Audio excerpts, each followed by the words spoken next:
देश की जनता लंबे वक्त से 5G सेवाओं का इंतजार कर रही है। मोदी सरकार की ओर से कहा जाता था कि सेवा की शुरुआत होने से देश की जनता को काफी फायदा होगा, गांव-गांव तक लोग इसका लाभ ले पाएंगे। मगर अब तक इसकी शुरुआत नहीं हुई थी। मगर अब रेल और दूरसंचार मंत्री अश्विनी वैष्णव ने कहा है कि देश को इस साल तेज इंटरनेट का तोहफा मिल सकता है। तो कब शुरू होगी 5G सर्विस और इससे क्या क्या मिलेगा लाभ, देखते हैं इस रिपोर्ट में। भारत विकासशील से विकसित बनने की तरफ कदम बढ़ा रहा है, मगर अब भी वो दूसरे देशों से काफी पीछे है। चीन समेत कई देश नई नई तकनीक का इस्तेमाल कर आगे बढ़ रहे हैं।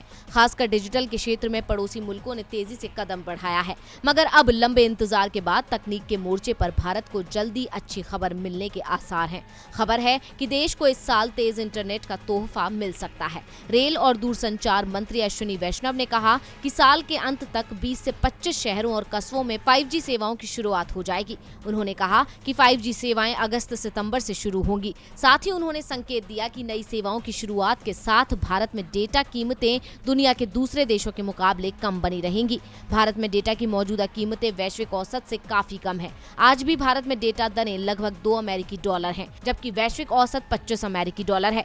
अब मोदी सरकार तो जल्द ही 5G सेवा शुरू करने का दावा कर रही है, लेकिन देखना होगा कि अभी तक जो चीजें बड़े शहरों तक सीमित हैं, गांव तक पहुंचेंगी, जिसमें ई-मेडिसिन शामिल है। शिक्षा का क्षेत्र किसी क्षेत्र को जबरदस्त फायदा होगा। 5G सेवा के लॉन्च होने से डिजिटल क्रांति को नया आयाम मिलेगा। वहीं इंटरनेट ऑफ थिंग्स, ऑफ औद्योगिक IT और रोबोटिक्स की तकनीक भी आगे बढ़ेगी।